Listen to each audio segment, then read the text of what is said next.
Assalamualaikum warahmatullahi wabarakatuh. Jumpa lagi untuk siri kelima Cikgu IT Baca Kitab.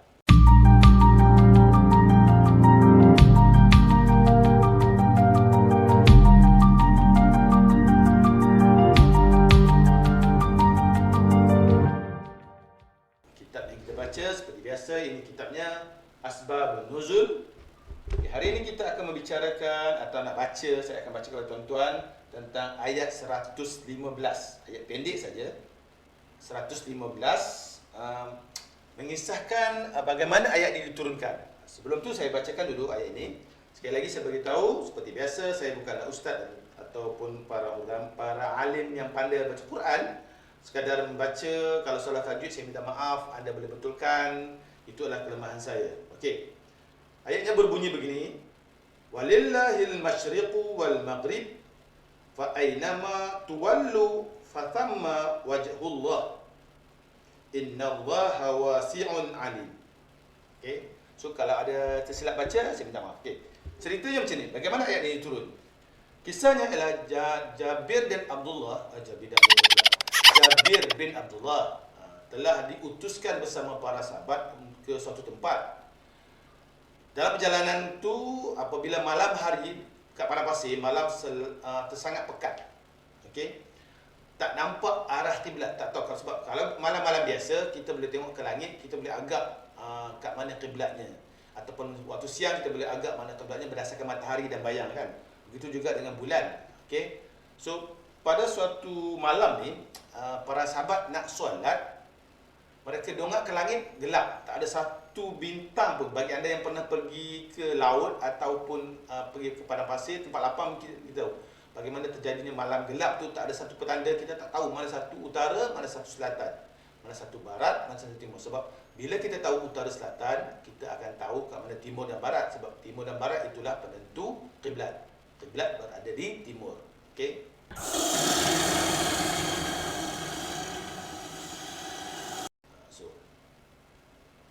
Okey, lepas tu apabila tak tahu, maka diorang pun decide. Ada dua grup yang decide. Satu decide utara. Pada ketika itu mereka tak tahu itu utara lah. Sebab tak ada sign langsung dekat langit. Tentang bila diorang kat langit tak ada sign langsung. Kebetulan mereka beranggapan, oh inilah garisnya, kita solat ikut sini. Mereka tak tahu itu adalah utara. Yang satu kumpulan dah solat semua. Satu kumpulan lagi datang, bukan situ, salah. Patutnya sebelah sini sebab mereka andaikan itu adalah timur barat, sepatutnya sebelah sini. So satu kumpulan lagi buat solat sebelah lain. Jadi sebelah tu sebelah selatan. Bila esok siang, pada ketika itu tak tahu lagi, bila esok siangnya, bila matahari naik, mereka tengok dekat langit, matahari naik bukan dari salah satu tempat yang mereka tanda saya solat malam tadi, tempat bertentangan. Maka mereka tahulah bahawa kiblat mereka dah salah. Sebab kiblat haruslah membelakangi matahari atau tempat matahari jatuh, kan? So apabila matahari naik tempat lain daripada tempat duduk tu, mereka dah salah kiblat. Maka mereka pun gabra. Balik dari rombongan tu, mereka jumpa Nabi, terus jumpa mengadu, ya Rasulullah, kami ni dua-dua cerita macam tadi dah solat salah kiblat, macam mana cara dia? Pada ketika itu Nabi pun tak tahu. Nabi termenung sekejap, diam. Beberapa ketika maka turun ayat tadi. Ayat yang mengatakan bahawa maksud ayat tadi ialah timur dan barat itu kepunyaan Allah Subhanahu Wa Taala, maka ke arah mana pun kamu menghadap, di situ wajah Allah ada. Sesungguhnya Allah Taala itu Maha luas rahmatnya lagi mengetahui. Inilah yang menjadi dasar bahawa kalau kita dalam keadaan tidak tahu, confirm tak tahu atau confuse kat mana kiblat, kita semayanglah ke mana pun, insya-Allah diterima. Sebab Allah itu di mana-mana. Inilah dasar ayatnya. Mengapa, bagaimana mufti-mufti atau para cendekiawan ulama mazhab mengatakan bahawa kita boleh solat apabila kita confirm tak tahu kat mana kiblat. Dan apabila kita dah tahu, kita tak perlu qada solat itu. Sebab pada ketika kita solat, pada ketika itu kita confirm dan yakin itulah kiblat. Cuma bila kita dah balik semak, dah salah, maka solat yang dibuat tadi, yang salah kiblat itu tak perlu diqada semula.